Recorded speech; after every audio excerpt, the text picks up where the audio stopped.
Tutoriel comment utiliser Word. Je pense que tout le monde ici sait c'est quoi Word, puis bon, est capable d'utiliser les fonctionnalités de base. Par contre, moi, personnellement, j'ai remarqué durant mon parcours que souvent, j'ai travaillé avec des gens qui, même en quatrième année de bac, ne connaissaient pas les outils de base. Donc, euh, j'ai décidé de faire cette vidéo-là pour que ben, tout le monde puisse être au même niveau. Et puis surtout, vous permettre d'économiser quand même beaucoup de temps lors de la rédaction de rapports. Donc l'idée ici, c'est que vous personnalisez un document Word, puis ben, après, vous pouvez le garder comme template, puis l'utiliser pour tous vos travaux subséquents. Donc on va commencer par regarder comment on fait une table des matières automatique. Donc j'ouvre un nouveau document. Les tables des matières, ça permet d'organiser des titres, donc des sections du texte. Mais il faut juste indiquer à Word c'est quoi les titres qu'on veut qu'ils apparaissent dans la table des matières. Donc lorsque je fais de la rédaction d'un texte normal, ben, je suis ici sous l'onglet normal. Par contre, si je veux spécifier que je suis en train d'écrire un titre, ben, je vais juste cliquer sur titre et puis on va dire que je commence une section qui va parler des animaux. Ensuite de ça, sous les animaux, je vais probablement parler de, par exemple, des chats. Et puis une sous-section des chats, les fameux chats noirs. Donc peut-être qu'après je vais faire une autre section qui va parler des plantes. Et voilà. Maintenant que j'ai le corps de mon texte fait, ben, je peux faire ma table des matières. Je vais rajouter un saut de page juste pour m'assurer que ça apparaisse tout seul dans la première page. Et puis je viens ici dans Références, table des matières. Je peux choisir des styles prédéfinis. Je pourrais aussi en personnaliser un, mais disons que moi, classique, ça fait mon bonheur. Donc, on a ici toute la hiérarchie des titres et notre table de matière est faite avec les numéros de page. Donc, ça, c'est merveilleux. On est heureux. Par contre, il y a peut-être une petite chose qui est intéressante qu'on peut mentionner, c'est que ces titres-là ne sont pas statiques. On peut les modifier à n'importe quel moment durant le texte, notre rédaction. Donc, par exemple, je veux maintenant que le titre 1 soit en caractère gras. Je le change et je viens ici mettre à jour pour correspondre à la sélection. Et voilà, tous les autres titres 1 vont changer également. Je pourrais faire la modification directement ici. Bref, plusieurs façons d'arriver à cette fin. Maintenant, on est rendu où? On va être rendu à faire les templates de tableau. Donc ça, c'est quand même utile aussi. On va commencer par insérer un tableau. Donc tableau, ligne. Disons qu'il existe déjà plusieurs templates de tableau. Vous pouvez, s'il y en a qui font votre bonheur ici, ben vous pouvez juste le prendre ici. Par contre, moi, par exemple, j'aime bien avoir un tableau que ici c'est en gras, que il y a juste une bordure tout en bas, puis une autre sur les premières lignes. Donc, on peut faire cette personnalisation-là en venant ici, puis faire modifier le style du tableau. Et puis là, je vais dire, par exemple, pour mon tableau entier, je ne veux pas de bordure, mais j'aimerais ça en avoir une en haut, une autre en bas. J'aimerais ça que le texte soit en Times New Roman. Par contre, sur la première ligne, donc la ligne d'en-tête, si vous pouvez choisir de quelle ligne on parle, sur la ligne d'en-tête, j'aimerais qu'on soit en caractère gras. Et je peux-tu, paragraphe, mettons.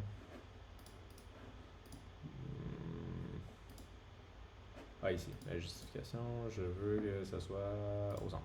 Bon, merveilleux. Ça va être pour ma ligne d'en-tête. Ok, parfait. Donc maintenant, j'ai mon tableau qui respecte tout ce que j'ai écrit. Donc ici, je pourrais parler, mettons, ben, je sais pas, là, moi, taille des chats, mettons. Bon, ici, on voit que ça respecte ce que j'ai dit. Tout est en Times New Roman, ici c'est gras et au milieu. Donc, ça fait mon bonheur. Et puis, maintenant, à chaque fois que je vais écrire un tableau, ben, je peux à tout moment revenir sur ce style-là. Voilà. Ok, maintenant qu'on a fait ça, on va regarder la numérotation automatique des tableaux et les figures. Donc, si j'ai un tableau, ben, il faut les numéroter. Donc, on va faire ça de façon automatique et dynamique. On va aller dans Références, insérer une légende, et puis ici on choisit l'option Tableau. On peut mettre notre titre. Tableau 1, ça parle des chats. Bon. Chats et leur dimension.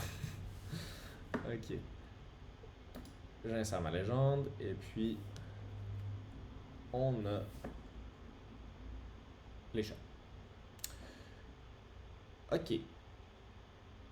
Vous voyez que c'est relativement simple. Maintenant, on va juste faire la même chose, mais pour une figure.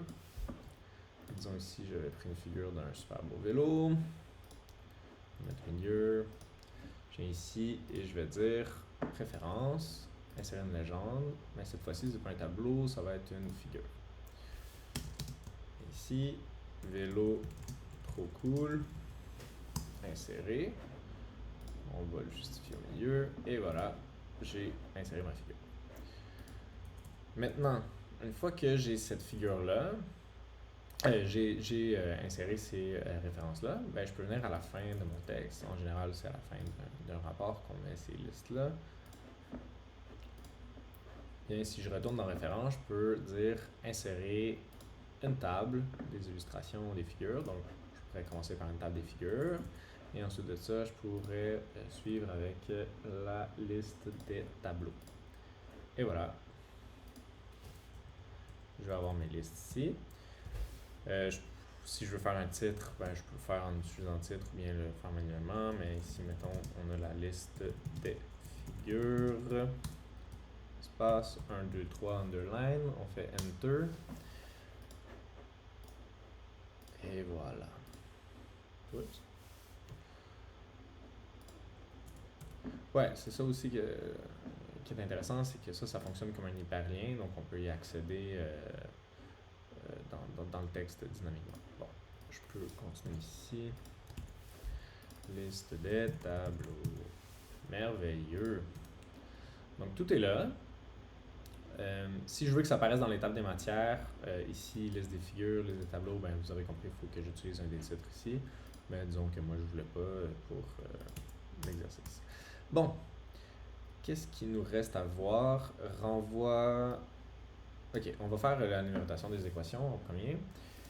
Donc, pour les équations, on fait juste CTRL égal pour que ça apparaisse. Mais si je veux les numéroter, puis que ça soit joli, puis vraiment organisé dans le texte, ben, on va faire une petite étape préalable avant l'insertion d'une équation. Donc, on va commencer par un tableau de 1 par 3. OK. Et vous allez venir ici dans mise en page, ajustement thématique et ajustement thématique à la fenêtre. Ensuite de ça, on va cliquer sur le tableau, propriété du tableau. On va venir dans colonne. Ici, on a une largeur préférée, pas pour toutes les colonnes. On va passer à la colonne suivante, donc la colonne 1. On va passer en centimètres. On va dire 2 cm. Et j'ai pas fini. Ensuite de ça, on va passer à la colonne numéro 2. Ici, on va dire qu'on n'a pas de largeur préférée, mais à la colonne numéro 3, on va dire qu'on a une largeur préférée de 2 cm. Et voilà, ça c'est ajusté, c'est symétrique. Maintenant, ce qu'on va faire, c'est ajouter la numérotation. Donc, on vient dans référence, insérer une légende, équation. Et puis là, ce qu'on va faire, c'est un petit truc du cochon qui tousse. Là. On fait juste copier-coller le chiffre, le champ. Quand vous voyez ça ici, c'est un peu foncé, c'est parce que c'est un champ, c'est qu'en arrière de ça, il y a un petit code. Donc, on peut le voir, ce code. Mais c'est pas dans notre intérêt. Donc, on va prendre ce petit champ-là, puis on va le copier-coller ici. Entre parenthèses. Et moi, j'aime bien le mettre centré. Parce que des fois, les équations sont grandes, donc on veut que ce soit bien centré. Et voilà, ici, je fais CTRL égal et je commence à écrire mon équation. Donc, mettons x carré. Maintenant, cette équation-là est numérotée à tout jamais. Ils sont liés les deux ensemble, certes. Je peux faire ça à la fin de mon rapport ou bien au début. Moi, j'aime bien le faire au début parce que je trouve ça fatigant de faire ça à la fin. Donc, je peux enlever les bordures tout de suite. Et voilà, ça n'apparaît plus. Donc, on a une belle équation. Ce qui est pratique avec ça, vous l'aurez compris, c'est que si j'ai plusieurs équations, ben, la numérotation va changer automatiquement. Donc, je fais CTRL A, mettre à jour les champs, toute la table, et voilà, toute la numérotation change automatiquement. Et puis maintenant, on va passer peut-être à un des outils les plus importants, qui est le renvoi automatique aux éléments numérotés. Donc, comment ça fonctionne? C'est très simple. On veut, par exemple, on écrit dans le texte, on dit l'équation, là ici on veut parler de l'équation numéro 3, nous montre plutôt là, que je ne sais pas quoi. Bon. Je veux que ici on parle tout le temps de l'équation numéro 3, donc je vais venir dans référence, renvoi, équation. On veut pas la légende entière, on veut juste le numéro. On fait insérer. Et voilà, ça va apparaître ici. Qu'est-ce qui est important de mentionner? Voilà, vous voyez, ça n'a pas pris... Ouais. Je pense que si j'écris ici, ça va le mettre, la parenthèse. Je ne sais pas.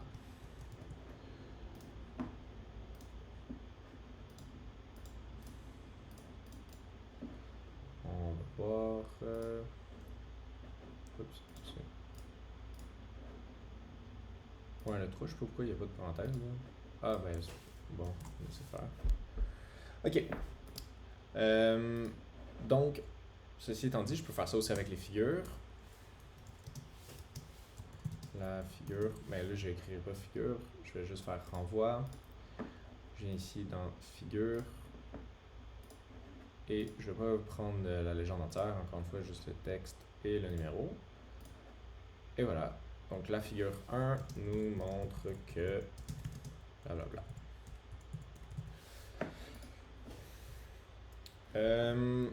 Donc ça c'est merveilleux. Qu'est-ce que ça fait? Je pense que vous vous en doutez, mais imaginez que j'ai une figure ici que j'ai insérée plus tard avant la figure que j'avais déjà mise.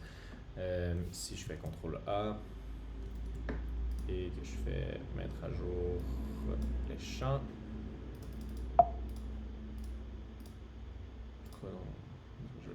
ben, on voit que la figure 2, la numérotation a changé, mais ça se suit dans le texte. Donc, ça c'est très pratique. Vous n'avez pas besoin de faire ça manuellement. Il y en a beaucoup, souvent, ils vont surligner en jaune pour à la fin vérifier que toutes les figures fonctionnent. Bon, bref, il y a une façon de faire ça automatiquement. Il reste peut-être une dernière chose que je voulais parler, c'était les équations Word. Donc, bon, on va prendre une ici. Donc, comme je vous ai dit, en fait, on va même pas la faire ici. Là. Comme je vous ai dit, CTRL égal, ça permet d'insérer une équation. Là, ça c'est sur Mac, mais ça se peut que Windows, les raccourcis changent un petit peu. Mais ce que je veux parler ici, c'est juste que il y a façon d'écrire les équations un peu plus rapidement que en venant cliquer tout le temps ici, puis en choisissant les indices, ou etc. Donc, je vais juste montrer 2-3 commandes, puis après, ben, vous pourrez explorer la chose, là, mais en général, quand on utilise le backslash plus un mot clé, mettons, puis on fait ensuite espace, ça ici, c'est notre symbole. Quand on clique sur espace, ben, ça va trigger le petit code ici, on peut dire, puis ça va apparaître notre symbole. Donc, je vais passer tout de suite un petit exemple. Disons, j'écris partial. Je peux partial. Et maintenant que je fais espace, ben, ça va apparaître le symbole partial. Pourquoi? Si on vient ici dans l'équation, on va voir u partial. Bon. On va juste aveugle. Ok, il est ici. Donc, on voit ici que pour les dérivés partiels, le raccourci, c'est partial. Il y en a d'autres pour, mettons, SQRT. Ça va apparaître ici. Ici, j'ai dû faire 2 espaces parce que sinon, c'est juste le petit symbole qui apparaît. Si je veux avoir un petit endroit pour écrire en dessous, je fais un 2e espace. Disons pour les intégrales, il y a la même chose. Voilà, un petit espace, juste le symbole. Deuxième espace, je vais avoir de l'espace pour mettre une fonction à l'intérieur. Si je veux avoir des bornes, je fais barre en bas de où je pars. On pourrait dire que je fais partir de x à la 2 et je vais aller jusqu'à x à la 4. Et voilà.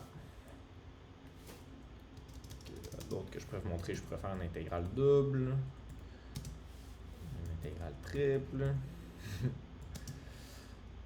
Puis encore une fois, ben, les bandes vont opérer de la même façon.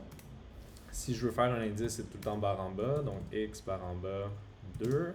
Si je veux faire un indice entre parenthèses, ben, ça va être x, 2 parenthèses, y, disons, là, je sais pas. Là, il va être en parenthèse. Quoi d'autre qu'on utilise beaucoup? Ben, c'est la même chose pour les indices en haut, là, donc comment on appelle ça? Ouais. Donc x à la y, là. Ok. Ceci étant dit, je pense que ça fait un peu le tour de ce que je voulais vous dire. Donc bref, c'est juste que vous pouvez utiliser davantage le clavier au lieu de venir ici à chaque fois, puis ça va vous rendre votre rédaction vraiment plus simple. Pour les flèches, par exemple, on pourrait dire right arrow, right, left, non, je pense que c'est left, right arrow, left, right arrow, degree, bref. Je vais vous laisser regarder ça. J'espère que cette petite vidéo va quand même vous avoir aidé, puis je vous suggère fortement d'essayer d'automatiser le plus possible votre rédaction.